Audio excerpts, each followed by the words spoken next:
সৈকত তলাপাত্র থেকে তোলা হয়েছে সে বিষয়ে স্যার কি বলবেন? সৈকত তলাপাত্র যিনি নিজেকে সাংবাদিক পরিচয় দিয়ে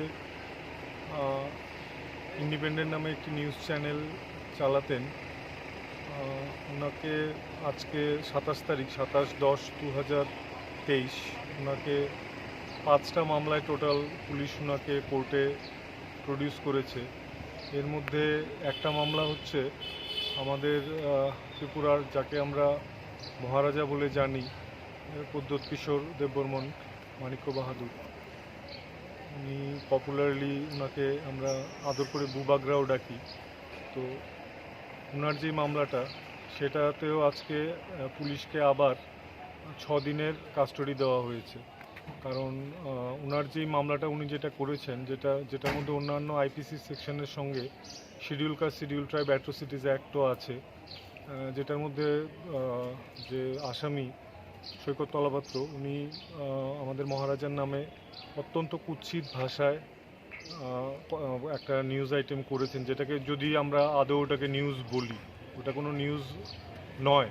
এখন পর্যন্ত যেটা দেখা যাচ্ছে সেটা ব্যক্তিগত আক্রমণ, এবং সেটা শুধু মহারাজের উপর ব্যক্তিগত আক্রমণ নয়, সেটা আমাদের সমগ্র স্টেটে যারা ইন্ডিজিনিয়াস পিপল যারা আছে ওদের উপরে অ্যাটাক করা হয়েছে।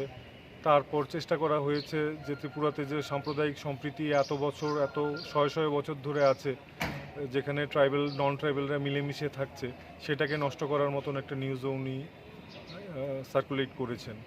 তো সেই মামলাটাতে পুলিশ উনার ভয়েস স্যাম্পল, তারপর উনার শর্ট ভিডিও, উনার ফটোগ্রাফ, এছাড়া উনার স্যাম্পল সিগনেচার, স্যাম্পল হ্যান্ডরাইটিং, এগুলো নেওয়ার জন্যে কোর্টের কাছে প্রেয়ার করেছিল, এবং পুলিশ কাস্টাডি আরও যাতে 7 দিনের বাড়ানো হয়। তো 7 দিনের জায়গায় মাননীয় আদালত, আপনার স্পেশাল জাজ ওয়েস্ট ত্রিপুরা আগরতলা শ্রী শুভাশিস শর্মা রায়, উনি 6 দিনের পুলিশ কাস্টডি দিয়েছেন। তো এই 6 দিনের ভেতরে পুলিশের এই তদন্তগুলো শেষ করতে হবে।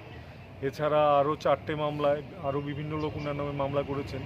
সেই 4টে মামলাতে উনাকে 2 তারিখ অবধি জেল কাস্টডি দেওয়া হয়েছে। 2রা নভেম্বর উনাকে কোর্টে আবার প্রডিউস করা হবে।